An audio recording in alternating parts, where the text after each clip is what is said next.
વડોદરા શહેર પોલીસની ટ્રાફિક શાખા દ્વારા બિનવારસી 38 વાહનોની હરાજી કરવામાં આવી હતી। આ હરાજીમાં 80 જેટલા વેપારીઓએ ભાગ લીધો હતો।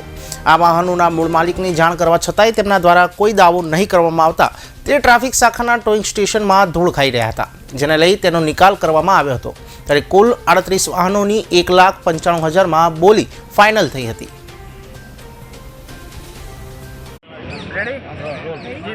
મેમ આજે પશ્ચિમ ઝોનમાં જે વાહનો રિટર્ન કરવામાં આવ્યા, ટોઈંગ કરવામાં આવ્યા, એમની હરાજી હતી। હરાજીમાં શું નક્કી થયું છે અને કેટલા વાહનો હતા? જુદા જુદા સમયે ટ્રાફિક શાખા દ્વારા જે વાહનો ડિટેઇન કરવામાં આવે છે અથવા તો રોડ ઉપર બિનવારસી મળી આવે છે, એવા વાહનોને અહીંયા પશ્ચિમ શાખાના ટોઈંગ સ્ટેશનમાં રાખવામાં આવ્યા હતા।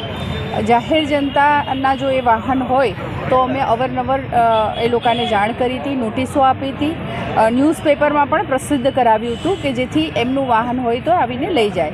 ઘણા ખરા વાહન ચાલકો એમના વાહન આવીને લઈ ગયા છે, પણ છેલ્લે 38 વ્હીકલ્સ એવા હતા જેણે કોઈ વાહન ચાલકે ક્લેમ કરેલ ન હતા, જેથી એવા 38 વાહનોની આજે અહીંયા પશ્ચિમ શાખા સયાજીગંજ ટ્રાફિક શાખા ખાતે ટોઈંગ સ્ટેશન ખાતે હરાજી રાખવામાં આવી હતી, જેમાં લગભગ 80 જેટલા વેપારીઓએ ભાગ લીધો હતો અને 38 જેટલા વાહનોની અપસેટ કિંમત અમે 1,71,000 જેટલી નક્કી કરી હતી, જેની સામે હરાજીમાં અમને 1,95,000